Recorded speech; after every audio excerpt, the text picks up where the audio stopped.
এই 2026 সাল এটা এআই, আর্টিফিশিয়াল ইন্টেলিজেন্সের বছর। অনেকে বলেন এটা পারমাণবিক যুদ্ধেরও বছর। আর্টিফিশিয়াল ইন্টেলিজেন্স মানে কি? মাথায় আর কোনো বুদ্ধি জ্ঞান থাকতো না, মোবাইলও থাকতো না, সামনে মোবাইল থাকবে না, যন্ত্র সেট করে দিবে ব্রেইনের মধ্যে, ছোট্ট একটা চালের চেয়েও ছোট ব্রেইনে একটা জিনিস সেট করে দেবে। আপনি বাংলাদেশে বসে যেটা চিন্তা করবেন আমেরিকায় আপনার ভূতের কাছে চলে যাবে এটা। সম্মানিত বেরাদারানে ইসলাম, নিশ্চয়ই দীর্ঘ সময় থেকে আপনারা কোরআনুল কারীমের তাফসীর শুনছিলেন। বিভিন্ন মুফাসসিরিন কিরামের মুখে আপনারা যা শুনেছেন, তারা যা বলেছেন, আল্লাহ তাআলা সেসব কবুল করুন। এই কোরআন হলো মা'দুবাতুর রহমান, রহমানের জিয়াফতখানা। নবীজি বলেন এটা মা'দুবাতুর রহমান। রহমান একটা জিয়াফত দিয়েছে, জিয়াফতের ডাক দিয়েছে, 16 আনা দাওয়াত দিয়েছে সারা পৃথিবীর সকল মানুষকে।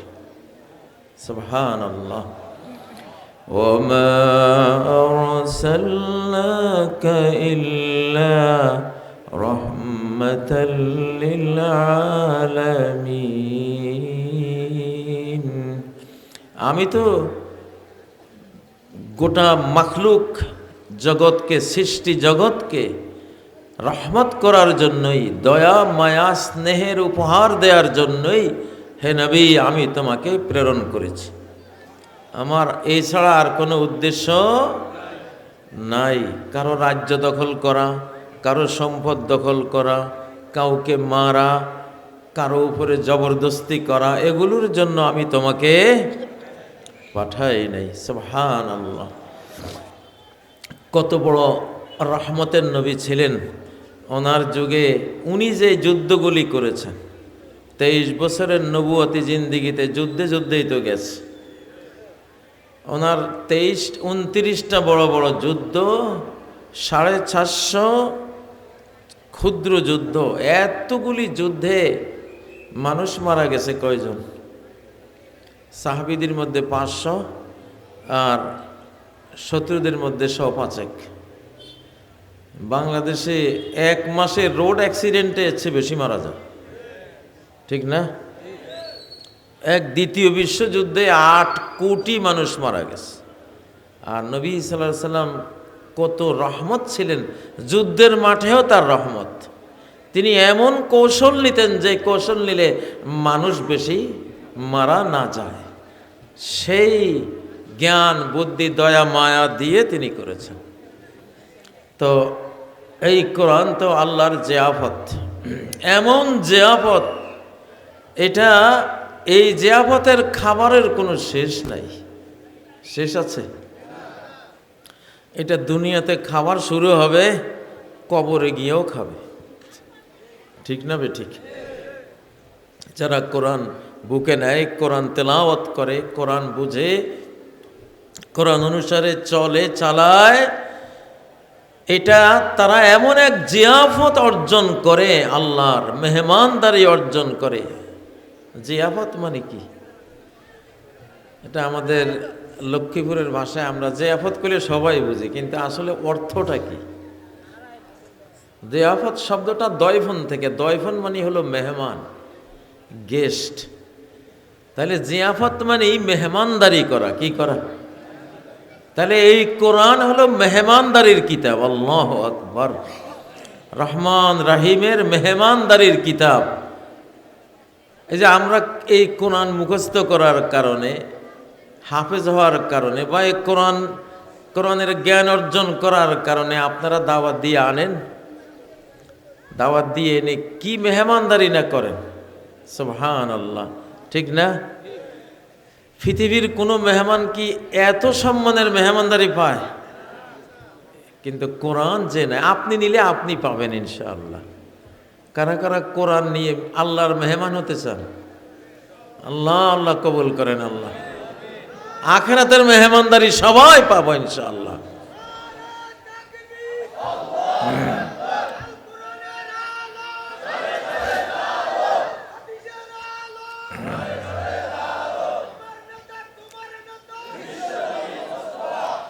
আলহামদুলিল্লাহ, আল্লাহ তাআলা আমাদের বাংলাদেশকে কোরআনের জন্য কবুল করেছেন। আমাদের এই বাংলাদেশের এই মানচিত্রের জন্ম হয়েছে কদরের রাতে 1947-এর 14ই আগস্ট 27 রমজান গভীর রাত্রে। এই যে মানচিত্রটা আমরা পেয়েছি এটা কদরের রাতে পেয়েছি, আর কদরের রাতে নাজিল হয়েছে কোরআন। তাহলে দেশটাও পাইলাম কদরের রাতে, কোরআনও পাইলাম কদরের রাতে। ঠিক না বে ঠিক?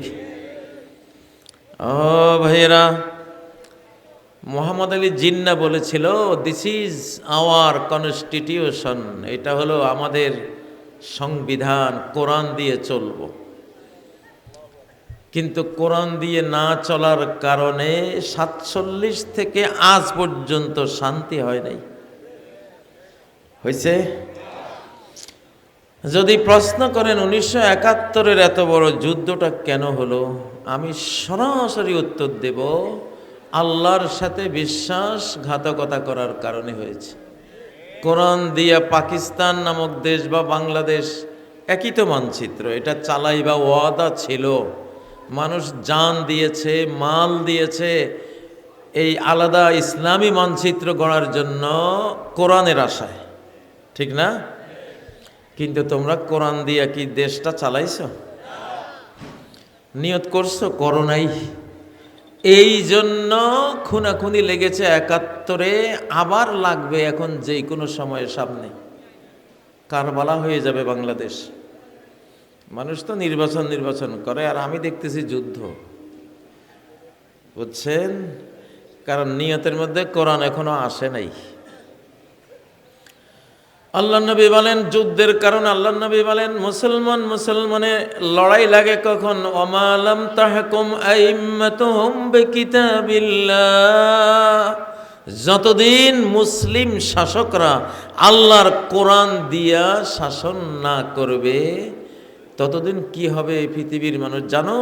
ইল্লা জাআলাল্লাহু বাসাহুম বাইনাহুম, তাদের যুদ্ধ বিগ্রহ হানাহানি খুনাখুনি তাদের মধ্যে আল্লাহ লাগাই দেবেন। তুমি আমার কোরআন ছাড়া তো শান্তি পাইবা না, আমার কোরআন ছাড়া এক দল আরেক দলকে বন্ধু বানাইবা, অসম্ভব, এটা হবে না। আমার সাথে গন্ডগোল রাইখা, আল্লাহর সাথে গন্ডগোল রাইখা তোমরা বন্ধু হইবা, এটা কিয়ামত পর্যন্ত অসম্ভব, এটা হবে না। আগে সন্ধি করতে হবে কার সাথে? যিনি মালিক তার সাথে, ঠিক না বে ঠিক?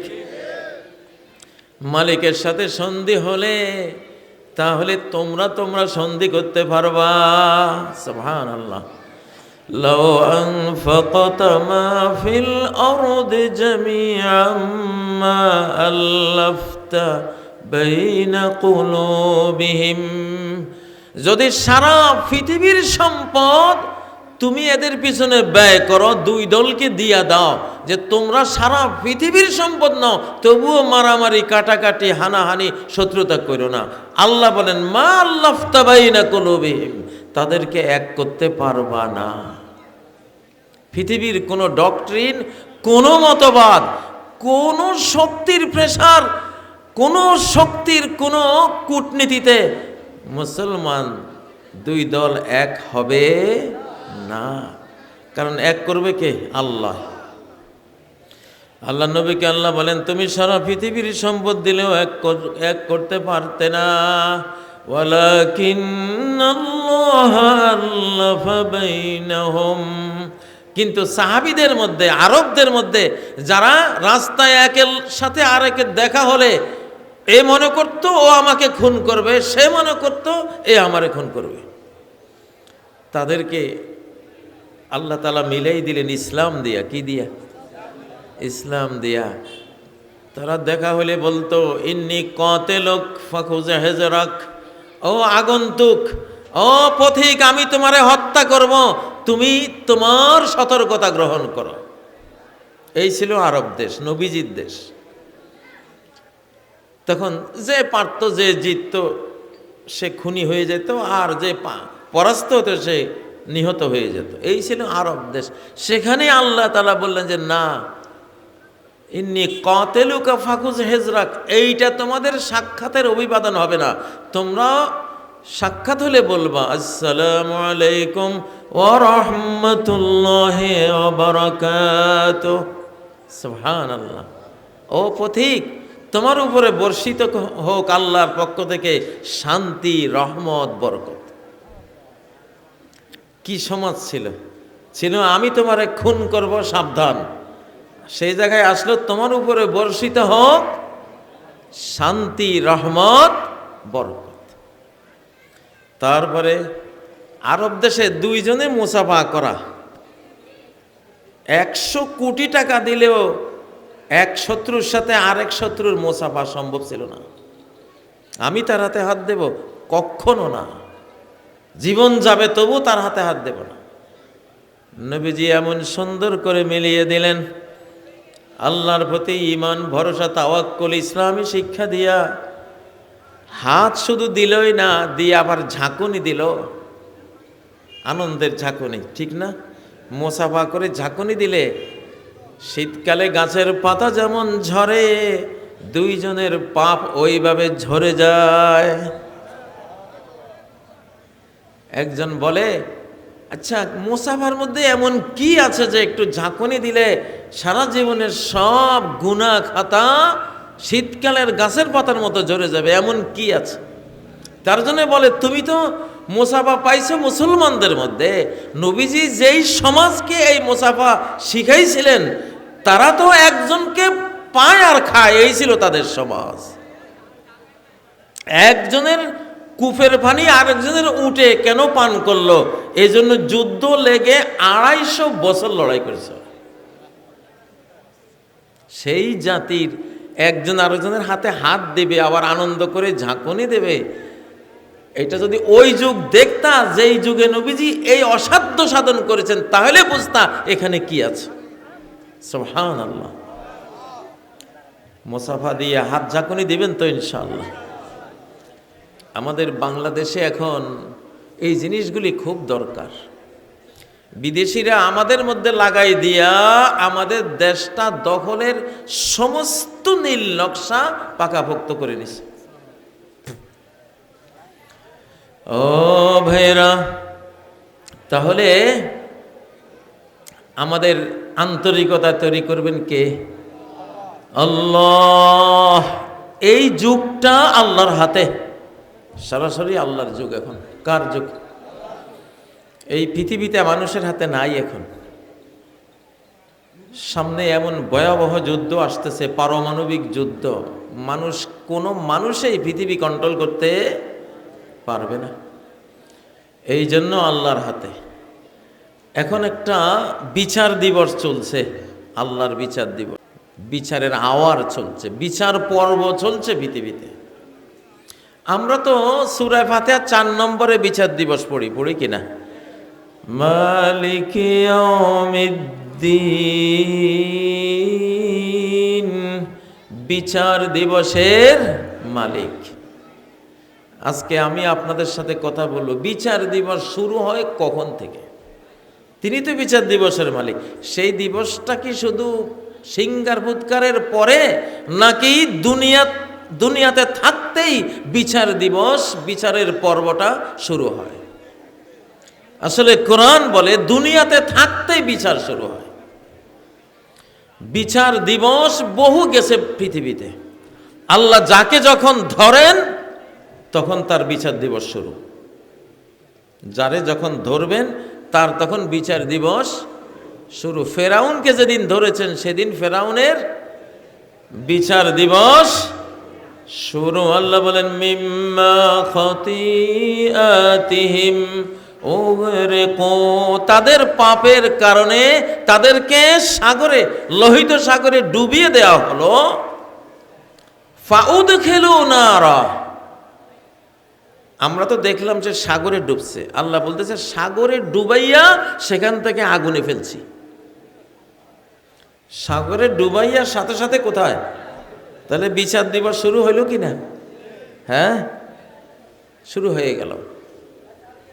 আমাদের বাংলাদেশেও তো একটা বিচার দিবস গেছে 5ই আগস্টে, গেছে কি না? বহু বিচার দিবস আসতেছে। বেঈমানের উপরে, আল্লাহ দ্রোহীদের উপরে যখন বিচার আরম্ভ হয় দুনিয়াতে, যেদিন সে মারা যাবে, যেদিন তাকে আল্লাহ ধরবেন, সেদিন থেকে অনন্ত অনন্তকালের জন্য শাস্তি আরম্ভ, বিচার আরম্ভ হয়ে গেল তার। যেদিন নমরুদকে আল্লাহ ধরলেন, সেদিন নমরুদের বিচার দিবস শুরু হয়ে গেছে। ওয়ালাহুম আযাবুম মুকিম, তাদের জন্য রয়েছে চিরস্থায়ী শাস্তি। আল্লাহ যখন ধরবেন, এরপরে আর তার মুক্তি নাই। কবরের আযাব, হাসরের আযাব, জাহান্নামের আযাব একটার সাথে একটা চলতে থাকবে। আবার মুসলিমদের যখন আল্লাহ তাআলা ন্যায় বিচার দেন, মুসলিমদের পক্ষে দেন, মুসলিমরা শহীদ হয়, তার জান্নাত সেদিন থেকে শুরু। তার জান্নাত কি? যে যুদ্ধের মাঠে মারা যায়, আল্লাহ তাআলা শহীদি মরণ দিয়া তার পক্ষে রায় দিয়ে দিলেন, তার সুখ শান্তি জান্নাতের আনন্দ সেদিন থেকে আরম্ভ।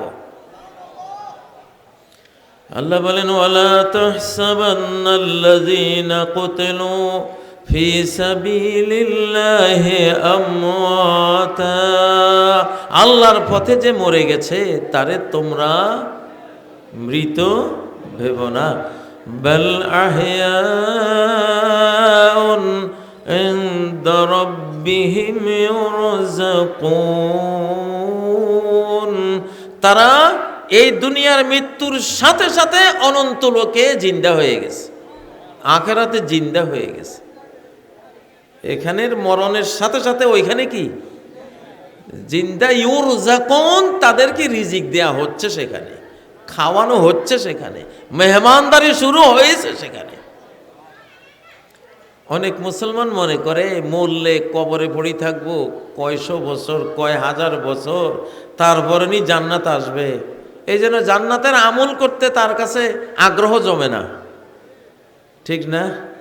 একটা গান বানাইছে, কয় যে নগদ যা পাও হাত পেতে নাও, বাকির খাতা শূন্য থাক। দেখছেন কত বড় শয়তানের কথা।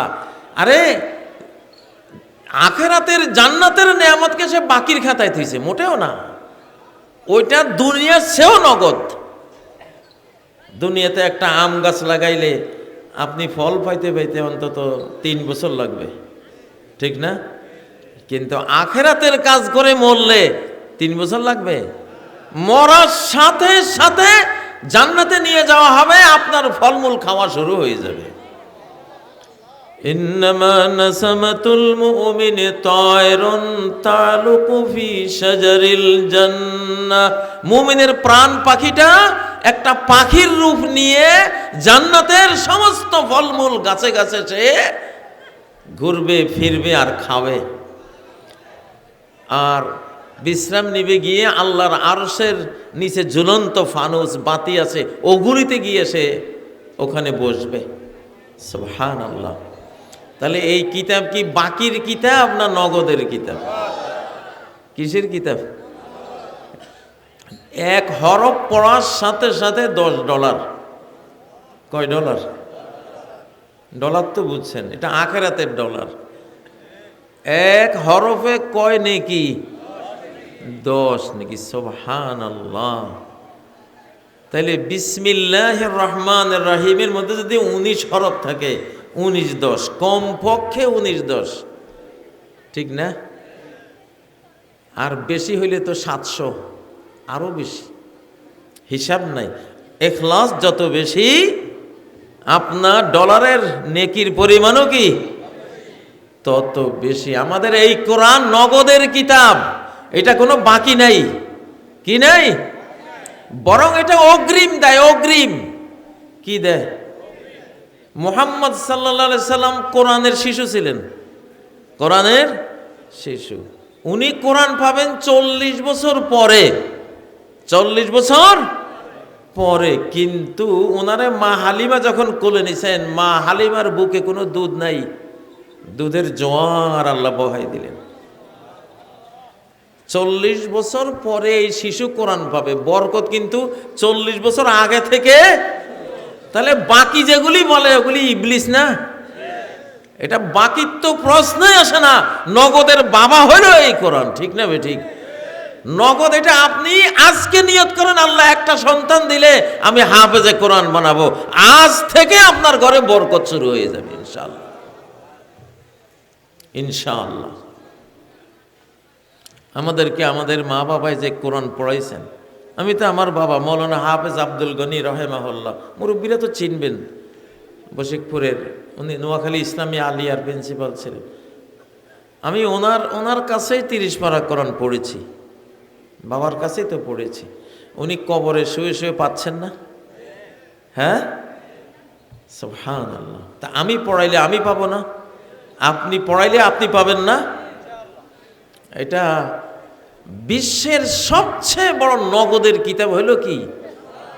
এই কোরআন, যেটা পড়ার আগে থেকে বরকত শুরু হয়, নিয়ত করলেই বরকত।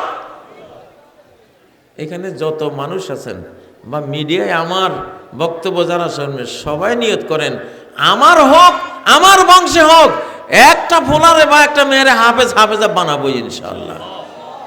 নিয়ত কারা কারা নিয়ত করবেন? একটু হাত তুলে নিয়তটা করেন আল্লাহর কাছে। আল্লাহুম্মা আমিন। ও ভাইরা, আমি বলতেছিলাম পৃথিবী এখন কার হাতে? কে চালায়? নাকি জাতিসংঘে চালায়? হ্যাঁ, পৃথিবী এখন কারো হাতে না। পৃথিবী এখন ইমার্জেন্সি পিরিয়ডে আছে, অপারেশন থিয়েটারে আছে। পৃথিবী এখন কোথায়? অপারেশন থিয়েটারে। কি ওই ডাক্তার ছাড়া আর কেউ থাকে? আপনারা যাইতে দেবে? দেবে না, সমস্যা আছে। পৃথিবী এখন অপারেশন থিয়েটারে, অপারেশন চলছে। বাংলাদেশে তো একটা অপারেশন হয়ে গেছে, ঠিক না ঠিক? বাংলাদেশের পরে পরে সিরিয়ায় হয়েছে অপারেশন, ওখানে সাকসেসফুল অপারেশন, ঠিক না ঠিক? বাংলাদেশে বহু অপারেশন ছোট বড় হয়ে গেছে ইতিমধ্যে। কারণ আপনারা যদি খেয়াল করেন, কিছু জানাজা গেছে বাংলাদেশে, গেছে কি না? 2টা জানাজা তো দেখলেন। বাংলাদেশের ইতিহাসে এরকম জানাজা হয়েছে? হয় নাই। যে বাংলাদেশের ভালো চাইছে, আল্লাহ তাআলা তারে কতটা উপরে তুলেছেন সম্মান মর্যাদা দিয়া, ঠিক না ঠিক? তাহলে বাংলাদেশ কার হাতে? কার হাতে? আল্লাহর হাতে। পৃথিবী এখন আল্লাহর হাতে। যেদিন আল্লাহ ফেরাউনকে ধরেছেন, ওই দিন পৃথিবীটা কার হাতে ছিল? যার ফলে লোহিত সাগরের বুকে 12টা বিশ্ব রোড আল্লাহ তৈরি করে দিলেন, ঠিক না? যেদিন আব্রাহা বাহিনী কাবা ধ্বংস করতে আসলো, সেদিন কাবা শরীফ, কাবার রক্ষণাবেক্ষণ ডাইরেক্ট কার হাতে ছিল? কারণ যিনি রক্ষক ছিলেন আব্দুল মুত্তালিব, উনি বলে দিয়েছেন যে আমি তো এই 60,000 বাহিনীর মোকাবেলা করার ক্ষমতা আমার নয়। আমার কোরাইশের জনসংখ্যাই আছে 500-700, আর উনি এসে 60,000 ভয়ঙ্কর বাহিনী, হাতি সহ, তার সাথে মোকাবেলা আমি করতে পারি? উনি কি বললেন? আল্লাহ ওনারা ওই বুঝ দিয়েছেন, ইন্নালে হাজাল বাইতে রব্বান সায়াহফাজু, এই ঘরের একজন রব আছেন, ওই রব এই ঘরটা কি করবেন? রক্ষা করবেন। রক্ষা করেছেন কিনা? তাহলে আব্রাহার দিনটাতে পৃথিবীর কাবার রক্ষণাবেক্ষণ কার হাতে চলে গিয়েছিল? আল্লাহর হাতে। কার হাতে? আল্লাহর হাতে চলে গিয়েছিল।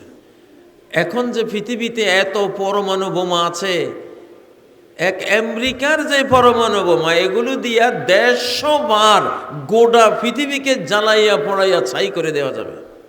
কয়শো বার? তা আপনি কি মনে করেন আল্লাহ ছাইয়া ছাইয়া দেখবেন? রাশিয়ার কাছে যা আছে সেগুলি দিয়া 200 বার পৃথিবীকে জ্বালাই দেওয়া যাবে। আল্লাহ কি চেয়ে চেয়ে দেখবেন? না, অবশ্যই এই যুগের নিয়ন্ত্রণ পুরা কার হাতে? আল্লাহর হাতে। এখন আমাদের স্লোগান কি? মালিক আছে যেই দিকে আমরা যাব সেই দিকে। দেন স্লোগান দেন, আমরা যাব সেই দিকে। এখন 1946-এর মধ্যে 2046-এর মধ্যে ইনশাআল্লাহ এই 23 বছরে গোটা পৃথিবী মুসলিম হয়ে যাবে ইনশাআল্লাহ। নবীজির 23 বছরে অর্ধ পৃথিবী মুসলিম হয়েছে, আর এই 23 বছরে বাকি অর্ধ পৃথিবী।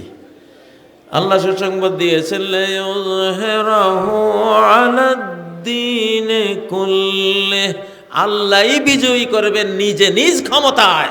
তোমাদের ক্ষমতা নাই, তোমরা শুধু আমার সাথে থাকো, তোমরা তাসবিহ পড়ো, জিকির আজকার করো, কোরআন তেলাওয়াত করো, মানুষকে সৎ কাজের আদেশ করো, অসৎ কাজের নিষেধ করো, জনকল্যাণ করো, আমার সেজদা করো, আমার কাছে চোখের পানি ফেলো, তাহাজ্জুদে দাঁড়াও, যা সামর্থ্য আছে তাই করো।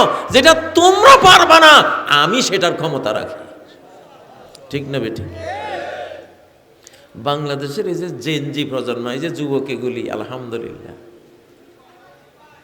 বিশ্বাস করে না, আমি 30 বছর দুশ্চিন্তায় ভুগছি আমি এই যুবক এগুলি লইয়া। সারাদিন মোবাইল লই পড়ি থাকি, মানে এগুলির হেদায়েতের ব্যবস্থা কি, এগুলির আল্লাহর পথে কেমনে আনবো? ঠিক না বেঠিক? যেখানে যাইতাম মা বাবা বলতে, হুজুর মোবাইলে আর প্রযুক্তি টেলিভিশনে খাইছে পোলাপানগুলি সব। আল্লাহ যে ভিতরে ভিতরে এই মোবাইল দিয়া, টেলিভিশন দিয়া, ফেসবুক দিয়া, ইউটিউব দিয়া, AI দিয়া, এই সব দিয়া কি করলেন? অজস্র আলিম উলামার বক্তব্য শুনাইয়া, কোরআনের তাফসির, তেলাওয়াত, কারি সাহেবের তেলাওয়াত, আবার ট্রান্সলেশনকারীদের ট্রান্সলেশন, অনুবাদ শুনাইয়া ভিতরে ভিতরে আসমান থেকে এমন এক টান দিছেন এগুলিরে, গোটা তরুণ সমাজকে আইনা ইসলামের রাজপথে আল্লাহ ছেড়ে দিয়েছেন। সুবহানাল্লাহ। কে করছেন এই কাজ? আলহামদুলিল্লাহ। আজকে আমাদের তরুণদের অনুষ্ঠান শুরু হয় নারায়ে তাকবীর, আল্লাহু আকবার, ঠিক না? আবার শেষ হয় নারায়ে তাকবীর। এই কাজ ভাই আমরা করি নাই, এটা কে করছে? লিইয়ুযহিরাহু আলাদ-দীনি কুল্লিহি, সমস্ত দ্বীনের উপরে বিজয়ী করবেন কে? আল্লাহ। এই যুগটা ইসলামের যুগ, মুসলমানের যুগ। মুসলমান মানে যারা আলিম উলামা, যারা ইসলামী রাজনীতি করে তারাই কি শুধু মুসলমান? যারা অন্য রাজনীতি করে, জাগতিক রাজনীতি করে, তারা মুসলমান না? তো মুসলিম জাতি যদি এই পৃথিবীটা লাভ করে, তো এই পৃথিবীর সৌভাগ্য, নাজ নেয়ামত সব কি খালি আলেমরা পাবে, না আলেম ছাড়া জেনারেল শিক্ষিত সবাই পাবে? সেটা বরং আলেমদের চেয়ে তারা আরো বেশি পাবে সুযোগ ইনশাআল্লাহ, কারণ তাদের এই দুনিয়া চালাবার অনেক অভিজ্ঞতা আছে। এটা গোটা উম্মতের জন্য সৌভাগ্য। ঠিক নেবে? ঠিক। ও ভাইয়েরা, অর্ধ পৃথিবী যখন মুসলিমরা দখল করেছিল, তখন সারা মুসলিম জাহানে আলেম হোক, পাবলিক হোক, ব্যবসায়ী হোক, সবার এক অবস্থা তৈরি হয়েছে যে জাকাত দেওয়ার লোক আছে, জাকাত নেওয়ার কোনো লোক নেই। আর এই পর্বে কি হবে জানেন? এখন এই 23 বছরে এখন যে পর্বে গোটা পৃথিবী ইসলামে আসবে, এখন কি হবে জানেন? ওয়াফিদাল মালু হাত্তা লা ইয়াকবালহু আহাদ, সম্পদের এমন বন্যা বয়ে যাবে যে সম্পদ, স্বর্ণ, রূপা, টাকা, ইউরো, ডলার কাউকে দিলে সে নেবে না, বলবে আমার ঘরে অভাব নাই, তোমার এটা নিয়ে বোঝা বাড়াই লাভ কি? ওই যুগে ছিল জাকাত খাওয়ার লোক নাই, জাকাত দেওয়ার লোক ছিল। আর এই যুগে হবে সম্পদের বন্যা বয়ে যাবে যে কেউ এই সম্পদ আর ধরবে না। সুবহানাল্লাহ। ইমাম মাহাদি থেকে এক বস্তা টাকা নিয়ে এক লোক রওনা দিবে এক মজলিস দিয়া, সে ডানে বামে তাকায় দেখবে মজলিসে শুধু তার মাথায় টাকার বস্তা, আর টাকা কেউই নেয় নাই। পরে ও কইবে কি, দূর আমি এরকম ফকির নির্বুতম, ও বস্তাটা ফালাইয়া সবার লগে বসেছে, আমারও দরকার নাই। সুবহানাল্লাহ। কোরআন জিয়াফতের কিতাব না? কারা কারা আল্লাহ জিয়াফত খাইতে রাজি আছেন? আল্লাহ আমরা সবাই খামো ইনশাআল্লাহ, দুনিয়াতে, কবরে, হাসরে, জান্নাতে ইনশাআল্লাহ। ঠিক আছে মুসলমান, সবাই আসো ভাই, আমরা ঐক্যবদ্ধ একটা বাংলাদেশ চাই, ঠিক না? একদল আলিম ওলামা আছে, আলিমদের পিছনে গোটা জাতি ঐক্যবদ্ধ হয়ে যাও ইনশাআল্লাহ। ঠিক না? সরকার একটা বানাইলে তোমরা জাতীয় সরকার বানাও না, আপত্তি আছে? সবাই মিলেমিশে তোমরা দেশটা চালাও না। ছোট্ট একখান দেশ, আমাদের দেশটা হলো স্বর্ণের টুকরা। কিসের টুকরা? স্বর্ণের টুকরা। এইটা দখল করার জন্য বাইরের শত্রুদের বিরাট লোভ জমছে। এটা এখন ভিতরে আমরা যদি গন্ডগোল করি, দেশ বাঁচবে না। গন্ডগোল করা যাবে না। ওয়াকুনু ইবাদাল্লাহি ইখওয়ানা, আল্লাহর বান্দা হয়ে যাও, ভাই ভাই হয়ে যাও। আল্লাহর বান্দা হয়ে যাও, কি হয়ে যাও? ভাই ভাই হয়ে যাও। আমরা কেউ কারো শত্রু নই ইনশাআল্লাহ। ঠিক না বেঠিক? যদি আমরা একজন মুসলিম আর এক মুসলিমের ভাই হয়ে যাই, তাহলে এই ভ্রাতৃত্বের বিনিময়ে আল্লাহ দেবেন জান্নাতে গিয়া জান্নাত পাবো আমরা ইনশাআল্লাহ। ও ভাইরা, তাহলে এই যুগটা কার? আল্লাহর যুগ। আল্লাহ কেমন, তার কেমন শক্তি! আল্লাহ যদি সাহারা মরুভূমিতে তিনি বন্যা বইয়ে দেওয়ার পরিকল্পনা করেন, আসমান থেকে শুধু বলবেন কুন ফায়াকুন, হও, বন্যা হও, গোটা সাহারা মরুভূমি আটলান্টিক মহাসাগরে পরিণত হয়ে যাবে, অথই জলরাশিতে ডুবে যাবে একটা নির্দেশে। ঠিক না? আল্লাহ তাআলা কাজ করেন কথা দিয়া, কি দিয়া? আমরা কাজ করি জিনিস দিয়া। বিল্ডিং বানাইতে লোহা লাগে, ইট লাগে, রড লাগে, সিমেন্ট লাগে, মিস্ত্রি লাগে, বালু লাগে। ঠিক না? আল্লাহ যে মহাকাশ বানাইছেন, এই বিশাল মহাজাগতিক বিল্ডিং বানাইছেন, কি দিয়ে বানাইছেন? কথা দিয়া। কি দিয়া? কুন ফায়াকুন, হও, আর সাথে সাথে সাথে সেটা হয়ে গেছে। তো সেই আল্লাহর যুগ। এটা কার যুগ? এখন যুগটা সরাসরি কার? আল্লাহ। ইমাম মাহদী আলাইহিস সালাম যে আসবেন, উনি কি আমাদের নির্বাচনে আসবেন? উনি কি ভোট চাইবেন? নো, আল্লাহর শক্তি দিয়েই তিনি আসবেন। আল্লাহর শক্তি দিয়েই আসবেন। ওনাকে মারার জন্য সিরিয়া থেকে 70,000 বাহিনী যাবে। মক্কা মদিনার মাঝখানে বাইদা নামক স্থানে 70,000 সৈন্য বাহিনী মাটির নিচে তলায় যাইব। মাটির নিচে কি তলায় যাইব? ইউরিদুনা লিয়ুতফিউ নূরাল্লাহি বিআফওয়াহিহিম, তারা চায়, ইউরিদুন, তারা চায়, লিয়ুতফিউ, নিভিয়ে দিতে, নূরাল্লাহি, আল্লাহর নূরকে, বিআফওয়াহিহিম, তাদের মুখের ফুৎকারে। আল্লাহু মুতিম্মু নূরিহি, আর আল্লাহ তার নূরকে তিনি পরিপূর্ণ করবেন। ওয়ালাউ কারিহাল কাফিরুন, কাফেররা অপছন্দ করুক আর নাই করুক, তাদের পছন্দ করলেও কিছু যায় আসে না, অপছন্দ করলেও কিছু যায় আসে না। আল্লাহর ইসলামকে আল্লাহ পরিপূর্ণ করবেন ইনশাআল্লাহ। সামনের বাংলাদেশে ইনশাআল্লাহ আপনারা দেখবেন কোরআনকে মানুষ কিভাবে ভালোবাসে। সর্বস্তরের রাজনীতিকরা কোরআনের কথা বলবে ইনশাআল্লাহ, সবাই বলবে। ইসলামী রাজনীতি করলেও কোরআনের কথা বলবে, জাগতিক রাজনীতি যারা করেন তারাও বলবে, আল্লাহর কথা বলবে, রাসূলের কথা বলবে। কারণ এই হেদায়েতের এই ডিস্ট্রিবিউশন হচ্ছে আকাশ থেকে। কোত্থেকে? ও ভাইয়েরা, এখন আমাদের হলো নিয়তটা ঠিক করা যে আমরা ইনশাআল্লাহ এই বাংলাদেশ পাইছি, মুসলিম মানচিত্র হিসেবে পেয়েছি, আমরা মুসলিম হিসেবে এই বাংলাদেশে বসবাস করব। কারা কারা রাজি আছেন? আল্লাহুম্মা আমিন।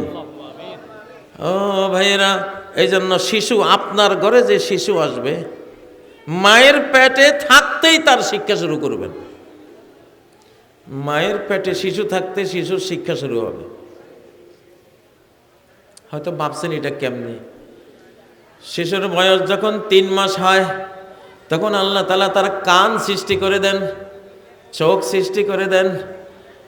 মায় যদি কোরআন শুনে তাহলে ওই শিশু মায়ের পেটে থাকতেই কোরআন শুনতে পায়। সুবহানাল্লাহ। আমি এটা অনেককে দিয়ে পরীক্ষা করিয়েছি। শিশুর বয়স মাতৃগর্ভে 3 মাস হলে পরে সে শুনে। ওই মা যদি ইংরেজি গান শুনে, শিশু জন্ম হইয়া ইংরেজি গানের অভ্যস্ত হয়। মা যদি বাংলা গান শুনে, শিশু জন্মের পরে ওই গানের অভ্যস্ত হয়। মা যদি কোরআন শুনে, শিশুর জন্মের পরে সে কোরআন শোনার অভ্যস্ত হয়। একজন মা এরকম পুরো সময়ব্যাপী কোরআন শুনেছেন 3 মাস পর থেকে।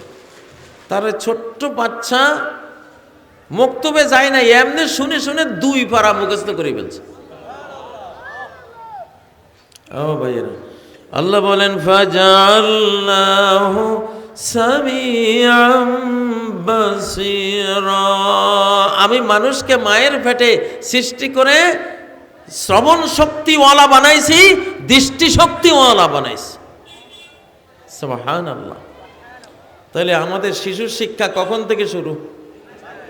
মাতৃগর্ভ থেকে আমরা শিশুর শিক্ষা শুরু করতে পারি। তাহলে বরকত ইনশাআল্লাহ তখন থেকে শুরু হয়ে যাবে।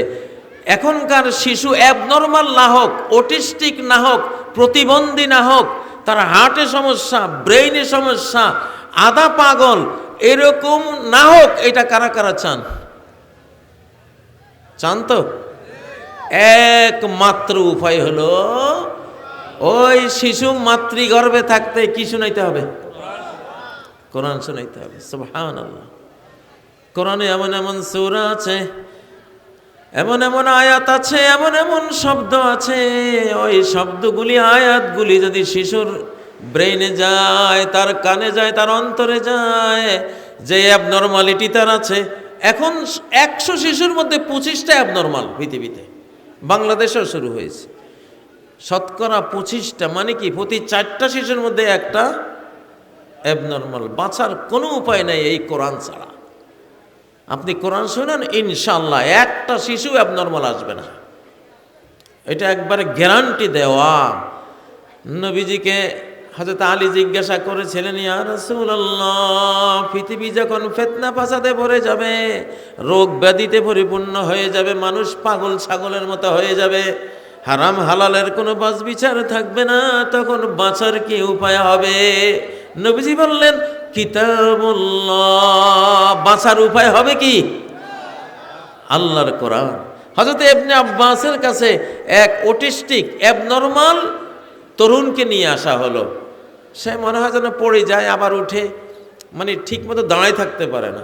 ইবনে আব্বাস তাকে এনে সূরা ওয়াত-তিন ওয়াজ জাইতুন পড়ে এমন একটা ফু দিলেন। ফু দেওয়ার পরে সবাই দেখলো এই তরুণের কোনো অ্যাবনর্মালিটি বা তার কোনো প্রতিবন্ধীর ভাব যে ছিল এক সময়, এটা বুঝার আর কোনো কায়দা রইল না। তাহলে আমাদের এখন তো ভাই বাংলাদেশে যা খাই সবই তো বিষ খাই আমরা, ঠিক না? একটা ফল খাইলে ফরমালিন, ঠিক না? কার্বোহাইড্রেট, তারপরে বিভিন্ন ধরনের কীটনাশক। এখন তো গণহারে ক্যান্সার, গণহারে ক্যান্সার কিনা, গ্রামে গঞ্জে ক্যান্সার কিনা। আগের ক্যান্সার ছিল বড় লোকের রোগ, এখন গরিবরাও ক্যান্সারে মারা যাচ্ছে সমানে, ঠিক নয় কি? সূরা ফাতিহা যেই কোনো ক্যান্সার জাতীয় বা যেই কোনো ভয়াবহ বিষক্রিয়ার বিষনাশক সূরা হইল সূরা ফাতিহা। সাপে কাটলে যদি একজন ভালো কারি দিয়া 7 বার পড়ে ফু দেন, বিষ নাশ হয়ে যাবে ইনশাআল্লাহ। হযরত আবু সাঈদ খুদরি রাদিয়াল্লাহু তাআলা আনহুর রওয়ায়াত আছে সহিহ বুখারীতে, ওনারা এক গ্রামে যাচ্ছিলেন। গ্রামের যিনি নেতা সর্দার, সেই সর্দারকে সাপে কাটছে, তিনি মুমূর্ষু অবস্থায় পড়ে আছেন। তো তার আগে ওই সাহাবীরা ওই গ্রামবাসীকে বলেছিল, আমরা মুসাফির, আমাদেরকে একটু মেহমানদারি করো। গ্রামবাসী মেহমানদারি করে নাই, তো ওনারা মেহমানদারি ছাড়াই ওখানে অপেক্ষায় আছেন। কিছুক্ষণ পরে তাদের এক লোক গিয়ে বলল, আমাদের সর্দারকে সাপে কেটেছে, ফাহাল মিন রাকিন, আপনাদের মধ্যে কোনো ঝাড়ফুঁককারী কেউ আছে কিনা? বলেন, হ্যাঁ আমাদের মধ্যে ঝাড়ফুঁককারী আছে, তবে তোমরা যেহেতু মেহমানদারি করো নাই, আমরা বিনা বিনিময়ে ঝাড়ফুঁক দেব না। কি দিবা আগে কও, পরে ঝাড়ফুঁক দিব, রুগী ভালো হলে আমাদের বিনিময়ের ওই অর্থটা দিবা। পরে সন্ধি হয়েছে, চুক্তি হয়েছে, 30টা অ্যারাবিয়ান ছাগল, যদি রুগী ভালো করতে পারি 30টা অ্যারাবিয়ান ছাগল দুম্বা দিবা। আবু সাইদ খুদরি রাদিয়াল্লাহু তাআলা আনহু 7 বার সূরা ফাতিহা পড়লেন, পরে ফু দিলেন, ফাকান্নামা উনশাতা মিন আকাল, মনে হয় যেন লোকটা একটা উট রশি থেকে ছাড়া পাইলে যেভাবে দৌড়ায়, ওই লোকটা এইভাবে লাফ দিয়ে উঠছে। মরা মানুষ লাফ দিয়ে উঠছে। আল্লাহু আকবার। এই কোরআন, ইনশাআল্লাহ যদি কোরআন পড়েন, বিষ তো খাচ্ছেন, আমরাও বিষ খাই, কিন্তু আমার বিশ্বাস আমার শরীরে কোনো বিষক্রিয়া হবে না ইনশাআল্লাহ। আমি প্রতি 7 দিনে কোরআন শেষ করি, তো ডেলি 4 পারা 5, 6, 7 পারা পড়তে হয়। তো এত বিপুল কোরআন পড়লে দুনিয়ার কোনো বিষক্রিয়া কাজ করে না। আমাকে দেখে কি মনে হয়?